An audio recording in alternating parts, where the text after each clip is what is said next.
Medical research has a serious problem, and understanding it is crucial for anyone trying to make sense of conflicting health information. It's called the replication crisis, and it means that many published research findings fail to hold up when other scientists try to repeat the studies. This has enormous implications for how we should respond to any single dramatic research claim. Here's what happens. Initial studies, often with relatively small sample sizes, find some striking effect. Maybe they report that some intervention doubles disease risk or that some treatment produces remarkable benefits. These findings get published in medical journals and often generate significant media attention. But then when other researchers try to replicate the study with larger samples or slightly different methods, the effect disappears or becomes much smaller than originally reported. There are several reasons why initial findings tend to overestimate effects. Small studies are more vulnerable to statistical flukes, random chance producing patterns that look meaningful but aren't real. Publication bias means studies finding dramatic effects are more likely to get published than studies finding null results, skewing the published literature toward false positives. And there are sometimes subtle methodological issues or confounding variables that only become apparent when other researchers scrutinize the work. The OncoTarget paper we've been discussing is a perfect example of why single studies shouldn't change your behavior or beliefs. Here's a single scoping review, which is really just a survey of case reports, claiming to find associations between vaccines and cancer.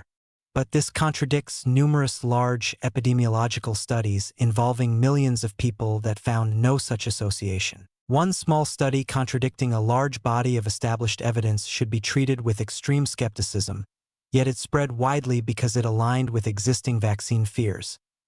This is where scientific literacy becomes essential.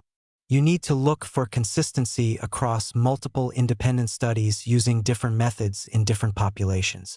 A finding that shows up once is interesting. A finding that shows up repeatedly across different research groups using rigorous methods becomes convincing. Science converges on truth through cumulative evidence, not through single breakthrough discoveries. Systematic reviews and meta-analyses that synthesize findings across many studies are more reliable than individual papers, but only if they're done rigorously. You need to check whether the review included all relevant studies or cherry-picked only those supporting a particular conclusion. You need to see if the studies being reviewed were of good quality or included a lot of low-quality research.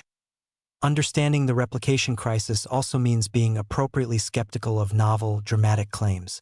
The more surprising a finding is, the more extraordinary the evidence required to accept it should be. If someone claims they found that a widely used safe intervention actually causes serious harm, that's a huge claim requiring very strong evidence, not just a single small study. The scientific community is working on reforms to address the replication crisis.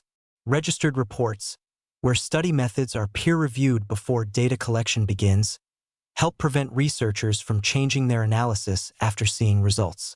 Open science practices like sharing data and code allow other researchers to verify findings. Pre-registration of studies prevents selective reporting of only positive results. But as a consumer of health information, the lesson is clear. Be very cautious about changing your behavior based on single studies, especially ones that contradict larger bodies of evidence. Wait for replication. Look for consensus across multiple studies. And understand that the most honest assessment of evidence often includes significant uncertainty, which is far more trustworthy than false confidence based on preliminary findings. The replication crisis doesn't mean we should reject all science.